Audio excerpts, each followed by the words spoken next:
Hello everyone, I'm Harshit and I'm going to be speaking about my research project, Optimization of Data Extraction Techniques.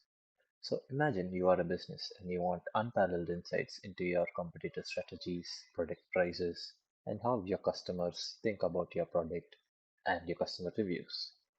This is where our journey begins. So to begin with, what is data extraction or web scraping?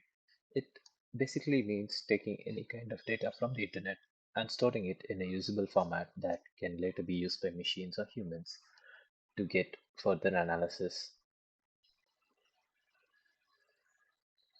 In the dynamic world of business, understanding market trends and competitors' moves is critical. While web scraping is a powerful tool, challenges arise when businesses deploy technologies to hinder search engines. Our project not only aims to identify these challenges but also to propose solutions to overcome them. Most research in data extraction has been focused on finding relevant data on the internet. There is a major gap in understanding the extraction process itself. Today, we'll delve into this gap, proposing solutions to the challenges faced during extractions. Our objective is clear to optimize extraction techniques and provide practical solutions to the problems we uncover. Our first proposed solution is the headless data extraction system. It retrieves data without loading the entire web page. It uses a headless browser and XPath to identify the desired data points within the HTML tree structure. So it basically navigates the HTML tree structure and efficiently extracts the desired data points. The result of this is it is much faster than a regular web extractor and it is more streamlined. Although this approach significantly reduces the time and resources required, it does face limitations.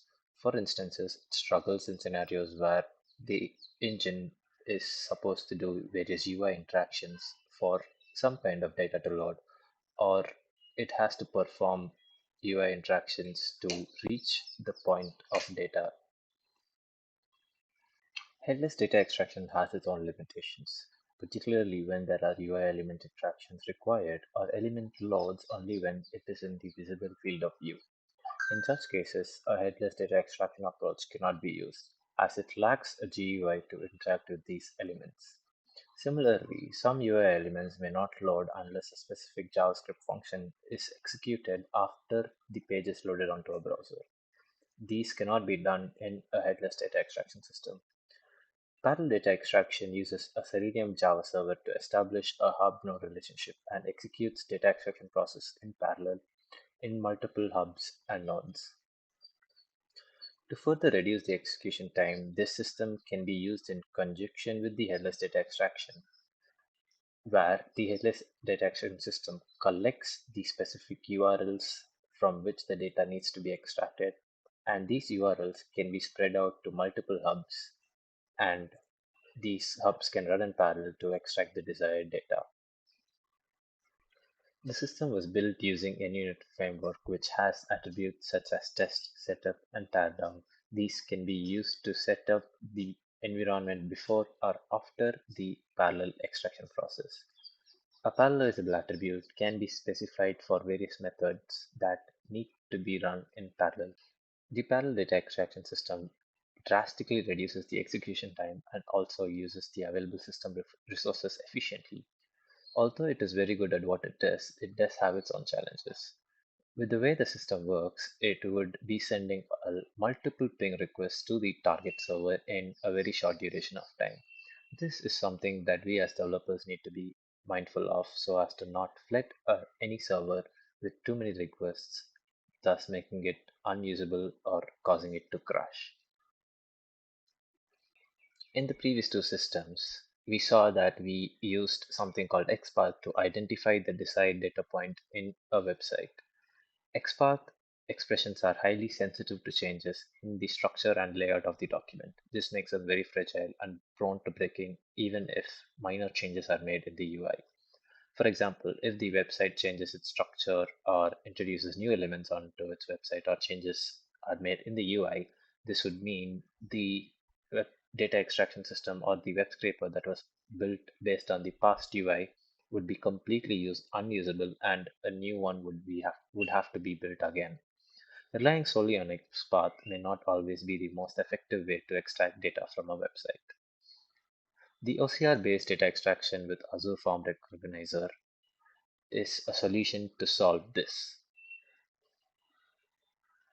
As can be seen from the flowchart, the system works by taking screenshots of the web page and sending it to Azure Form Recognizer via an API endpoint. It then receives a JSON response which contains key value pairs of the desired data points. Azure Form Recognizer is a cloud-based AI service provided by Microsoft Azure. It extracts information from various images or structured documents. The service uses various machine learning models to analyze and identify the key data points. The model can be trained by providing labeled data. One of the major advantages of such a system is that it is not dependent on XPath. It can identify these key data points of interest even if the website layout changes.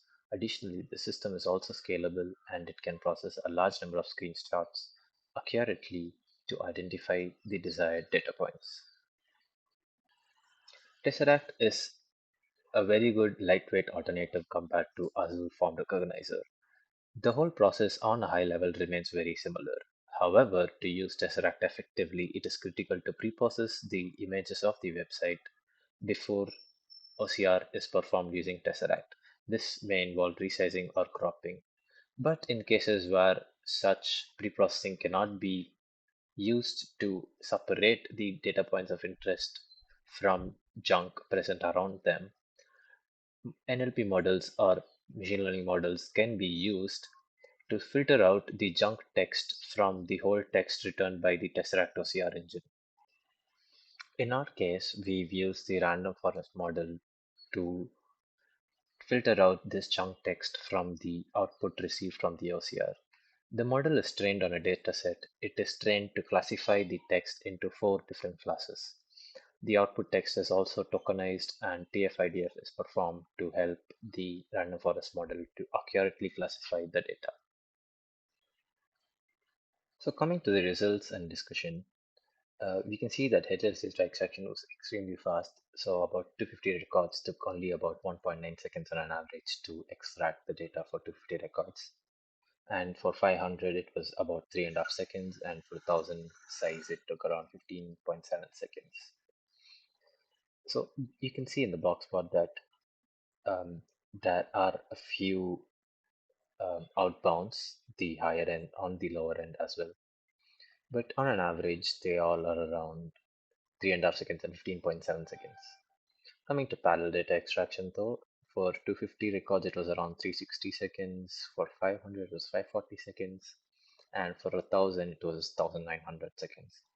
When we compare this to a regular data extraction or a sequential data extraction, you can see that there is about a 60% drop on all three different data sizes.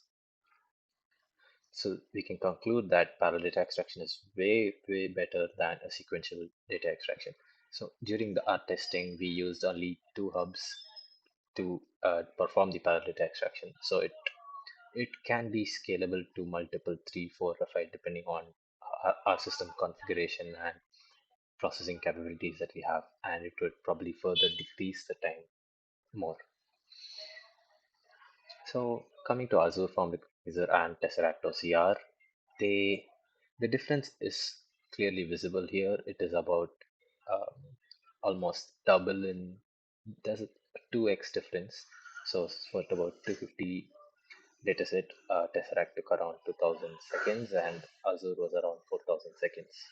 So it has a massive the execution time of Azure is massively more, but it also has a much higher accuracy and it is much easier to train the Azure model and get um, higher accurate results than building your own Tesseract OCR tailored to that particular website and then building an ML model that is good enough to extract the data that is the extract the desired data from the OCR output and ignore the junk values.